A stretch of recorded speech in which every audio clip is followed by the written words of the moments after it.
o Gabi hoje estou como titular, o Pedro começa no banco. Queria que falasse um pouquinho pra gente sobre essa conversa e o que conversa dessa dupla de ataque do Flamengo.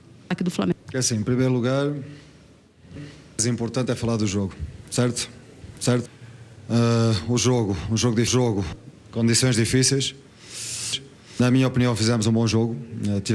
Tivemos momentos bons no jogo, controlo de posse, de criar situações de golo. Na segunda parte, o jogo tornou-se menos controlado.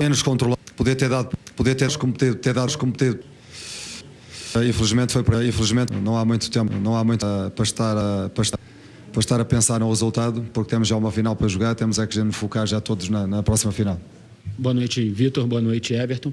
Vitor, eu queria que você explicasse o porquê da decisão de começar com um time, eu não vou dizer reserva, mas com um time completamente diferente do que jogou o jogo contra o Fluminense. Foi uma questão física, uma questão técnica, uma questão de observar jogadores. Eu queria que você explicasse o porquê da escalação. Obrigado.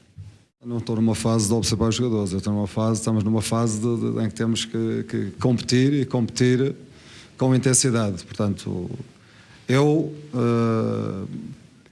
não sou, o meu perfil de técnico, eu não sou um técnico que trabalho com 11 jogadores. Portanto, eu não vim para o Flamengo para trabalhar 11 jogadores eu vim para o Flamengo para trabalhar com 20 e muitos jogadores, para tentar fazer evoluí-los a todos, prepará-los a todos para jogar, e nós para jogarmos um calendário como este, porque no domingo somos obrigados a ganhar o jogo. Nós somos sempre obrigados a ganhar o jogo. Fizemos 7 horas de viagens para cá, vamos fazer 7 horas de viagem para lá. Tivemos um jogo com o Fluminense, um jogo forte, um jogo intenso. Hoje voltamos a ter um jogo forte em condições difíceis e vamos ter já uma final para jogar. Portanto, só há uma forma de garantir que a equipa seja competitiva, é ir gerindo e preparando toda a gente para jogar. Portanto, a equipa deu uma boa resposta. O resultado é que não foi o resultado que pretendíamos. Vamos ouvir o Vidal para a gente continuar esse debate. Vidal, quando que vocês ficaram sabendo da escalação? Porque a gente sabe que o Vitor Pereira ele faz um mistério para a escalação. Ele fala com os jogadores no dia mesmo do jogo. O que você pode falar disso? Sí, 2 horas y media antes del juego dio el equipo. Ahí supimos quién jugaba. Antes no.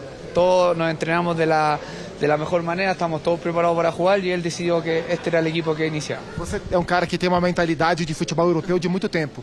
E às vezes esse tipo de prática por parte do técnico é comum. Aqui no Brasil você sente que é um pouco mais complicado para o grupo assimilar? En Europa, en los equipos que estuve siempre fue parecido. Porque los jugadores se sienten todos preparados, con mucha confianza. Cuando un equipo es muy marcado, los demás no se sienten con la confianza que tiene un equipo cuando están todos peleando el puesto. Acá hay 25 jugadores que tienen el mismo nivel y el entrenador tiene la complicación de elegir a los 11 y es bueno que lo elija durante el partido. Muito de ouvir coletiva, né, dos treinadores depois do jogo, seja em vitória, seja em derrota, e a gente concorda e discorda de muita coisa. Hoje, muito respeito ao Vitor, eu discordo, né, da análise sobre o bom futebol apresentado pelo Flamengo, principalmente no segundo tempo. O Eric, inclusive, cita a diferença de primeiro para segundo tempo. Agora, dentro da ideia que traz o Eric para a gente em cima da apuração lá em Quito, Mansur, né, que um Vitor mais fechado dentro das suas próprias convicções nessas últimas 2 semanas, né, escalando o Flamengo dentro do que ele pensa como modelo. O Flamengo do Vitor Pereira não é muita convicção, né, e pouco futebol até agora. A gente está em abril. Eu entendo quando ele fala em observar jogador. Mas dentro do que ele entende como convicção de futebol, ele parece ainda não ter achado, né, qual que é o principal modelo de jogo, mesmo que ele adota com linha de 3, né, desde o jogo contra o Del Valle no Maracanã na volta da Recopa. Se ele entende esse como o modelo principal, pelo menos de momento, né, para o Flamengo jogar da melhor maneira possível, eu acho que o que vem apresentando em campo vai totalmente de encontro ao que ele acredita. Vamos lá. É fundamental, eu acho que é base de qualquer trabalho que o técnico tenha convicções sobre o que ele quer. Então, eu acho que isso é o norte, sim, é o pilar para qualquer construção. Agora, dentro das convicções, o que a gente está vendo até agora não é um time com um rendimento que aponte para um futuro, até agora que você não consegue olhar e ver um futuro tão promissor até aqui. O Flamengo não tem jogado bem. A questão é, a partir do momento que ele se inclinou para a linha de 5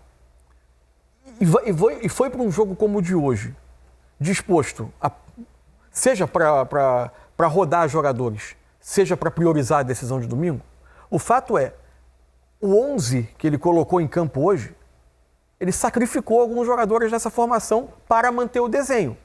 Se a gente olhar o desenho que está aqui atrás, por exemplo, essa função aqui para o Marinho, como ala, primeiro, o lado esquerdo para ele quase sempre foi muito difícil fazer e a necessidade de fechar uma linha de 5 homens defendendo, ele tinha muita dificuldade. Ele era o lado preferencial, especialmente as costas dele, por onde o Alcas quase sempre tentava a bola longa.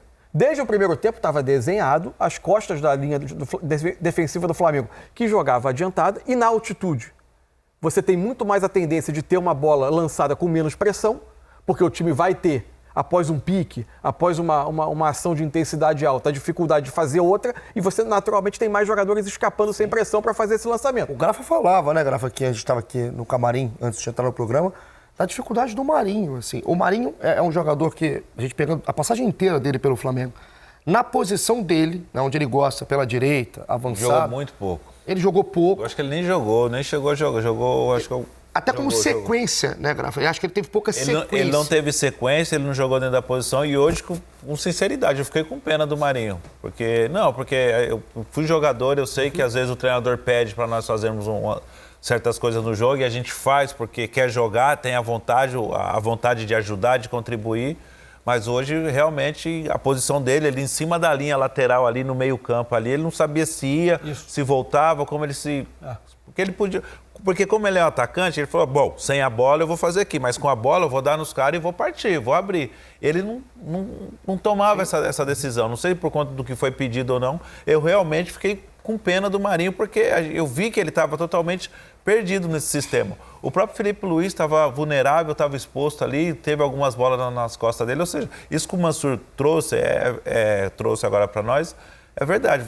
Para manter um esquema, você sacrificar tantos jogadores dessa maneira, é complicado. Eu vou falar no contexto geral, não desse jogo de hoje, no contexto geral. O Vitor Pereira, acho que quando o Flamengo procurou, ele falou, pô, eu vou pro Flamengo, eu vou ter 3 decisões em 1 mês e meio, mas se eu não conseguir ali implantar a minha filosofia, eu vou tentar manter o que os caras vêm fazendo, que os caras, individualmente, os caras vão resolver para mim. E resolvia, os caras, até o ano passado resolvia. Esse ano tem esse acréscimo também, que muitos jogadores estão abaixo do que eles apresentavam. Daqui a pouco a gente volta para continuar o debate acerca desse Flamengo que perdeu na estreia. Vamos ver. É sempre ruim, né? Você poder estrear fora de casa, com derrota. Eu acho que é o que a gente treinou, justamente sabendo o que a equipe deles poderia oferecer, né? E a gente acabou pecando nisso. Saímos ganhando o primeiro tempo, a gente fez um primeiro tempo seguro, né? No segundo tempo, talvez, eu acho que um encaixe ali, a gente acabou tomando o gol do empate. E consequentemente, a gente sabe que a equipe deles começou a adiantar mais, né? Vieram para cima. Criamos também algumas oportunidades, eu acho que a gente poderia ter definido um pouco melhor, acho que a questão do último passe. Várias vezes a gente teve 4-3, 3-2, e eu acho que a gente não aproveitou tão bem nesse último passe. E aí a gente acabou pecando nessa situação e infelizmente a gente tomou o gol, né? Os 2-1, e aí fica mais complicado também. Mas é isso, a gente não pode dar desculpa também pela altitude, o jogo é difícil, como contra qualquer outra equipe. A gente até então estava fazendo um jogo muito bom, e depois as coisas desencaixou um pouquinho. Mas é isso, eu acho que a gente não pode entender que vai impactar muito. A gente já tem uma final pela frente no domingo do Campeonato Carioca, a gente já tem que virar a chave. E na Libertadores que a gente vai ter o jogo em casa, né? Então é o jogo para a gente poder somar e a gente entrar na competição. Tivemos um bom domínio, acredito que a gente fez um grande primeiro tempo, infelizmente a altitude nos pregam essas peças, né? Então a gente precisa estar bem atento e 2 bobeiras nossas, a gente tomou 2 gols, mas enfim, a gente tem que seguir. Temos uma final muito importante no domingo, onde a gente tem um resultado positivo, mas a gente sabe da dificuldade que precisamos vencer. E logo em seguida, quando tiver o próximo jogo da Libertadores, que a gente possa conseguir a vitória para que a gente possa reagir no grupo. A gente precisa disso. Flamengo perdeu uma longa invencibilidade fora de casa na Libertadores, em estreias também. De que forma essa derrota pode impactar, você acha, na campanha, na primeira fase? Cara, a Libertadores é sempre muito difícil. Como você disse, fazia muito tempo que a gente não perdia na estreia. Mas a gente também tem que pensar que temos jogos em casa. Acredito que o próximo jogo é em casa. Então a gente precisa pensar jogo a jogo. Sabemos que saímos atrás, mas ainda tem muitos jogos para que a gente possa se recuperar. Agora é esquecer o que passou. Temos um jogo importantíssimo no domingo, se preparar da melhor forma. A equipe que está dentro de campo fazer o melhor para que a gente possa conseguir o primeiro título do ano. Às vezes a gente controla um jogo. Primeiro tempo muito bom, realmente. O time controlou, dominou, entendeu bem onde é que estavam os espaços, saiu jogando. E no segundo tempo eles fizeram alguma mudança tática no sistema e a gente não conseguiu ter mais esse domínio, esse controle, e o jogo partiu, né? E num jogo, numa altitude, é muito difícil jogar aqui, muito difícil, e principalmente depois do gol do empate, que foi um erro nosso, o time abalou, né? Então assim, parece sempre que faltam forças, mas por outro lado, não acredito que a gente fez um jogo para perder. Fizemos um bom jogo, tivemos nossas chances, controlamos bem o jogo, mas o futebol e a Libertadores é assim mesmo. Antes do primeiro gol, o Santos já tinha feito 2 defesas, 2 cabeçadas, se eu não me engano. O Santos estava bem no jogo, ele acaba tendo uma saída, né, ali um pouco mais atabalhoada no segundo gol do Alcas, saiu mal do gol, né, no gol da virada. Aí da equipe equatoriana, o segundo gol, eu acho, no meu entender, é falta de entrosamento, porque a linha está alta, os jogadores estão à frente. Normalmente, quando joga-se à frente, o goleiro joga um pouco mais adiantado, até para afundado, né? Fazer essa leitura. Eu acho que a falta de entrosamento, a falta de conhecimento do jogo, por mais que são jogadores do Flamengo, treinam juntos todos os dias, mas jogo é diferente. Eu acho que faltou isso, esse entrosamento maior da equipe do Flamengo, principalmente no setor defensivo, onde a equipe do Alcas, mesmo não sendo uma equipe super qualificada tecnicamente, conseguiu aproveitar esses espaços aí e criar chances. O que se sabia que ia acontecer, né, essa falta de entrosamento, um time completamente, né, novo dentro de campo, né, para uma estreia da Conmebol Libertadores. A gente está vendo aqui os números do Gabigol, Mansur, citado por você, nos últimos 8 jogos, né, o Gabigol titular 7 vezes, não marcou, né, que é até um período longo para ele, né? Por exemplo, artilheiro do Flamengo na Libertadores no século com 28 gols, não deu assistência, 630 minutos em campo, mais impedimentos que gols, mais cartões que gols, enfim, em funções diferentes. Hoje como 9, do jeito que ele pede, mas também tendo que sair, porque é a característica dele, ele não consegue ser essa referência e só ela durante o jogo, e o Gabriel com muita dificuldade. A questão que fica final, para a gente amarrar e tentando entender o que vai ser a decisão de domingo, nesse campeonato estadual, se dentro das convicções do treinador, Mansur, que, claro, todo treinador tem, para daí partir no seu trabalho, se o Vitor não fica preso muito a uma única convicção. Hoje, para montar esse desenho que a gente está vendo aqui, com o Marinho caindo aqui pela esquerda, para fazer essa linha de 3, né, sem a bola, linha de 5 sem a bola, 3 com a bola, ele teve que mexer em muita gente, né? Ele tira a característica do Marinho, ele mexe muito no meio para frente do Flamengo, é um time que tem muita gente que não vinha jogando. Se ele troca um pouquinho essa convicção, ou se ele tem uma alternativa ao jogo que ele acredita principalmente, ou a sua prioridade, ele poderia ter jogado com a linha de 4, com o Felipe Luiz colocado para a esquerda, 2 zagueiros. O curioso, assim... E ele não mexe, né? Então, ele prefere não mexer nessa linha. Eu ouvi muito uma comparação com o trabalho do Paulo Sousa, pelo fato de ser um trabalho que foi muito apontado por ser preso a um desenho de jogo e que tentava adaptar os jogadores a ele. Eu já não acho justa a comparação. Porque, de fato, o Vitor Pereira não foi preso ao modelo com linha de 5 desde que chegou, né? Ele tentou trabalhar em outras maneiras. O que eu acho é que ele é um treinador que prioriza muito a questão do vigor, da capacidade de pressionar, do desempenho físico para o time poder competir. Mesmo que o preço disso seja não ter alguns dos seus principais jogadores, dos jogadores mais técnicos no seu time titular. Ok, isso é uma convicção. Só que, por vezes, você precisa também ter um trabalho que enquadre pelo menos uma boa parte desses jogadores para que você não perca também em muito desempenho técnico. O que eu acho de hoje, especificamente, para a quantidade de mudanças que ele fez no time, aí sim o desenho sacrificou alguns jogadores. A estreia de Libertadores, primeiro jogo, a torcida...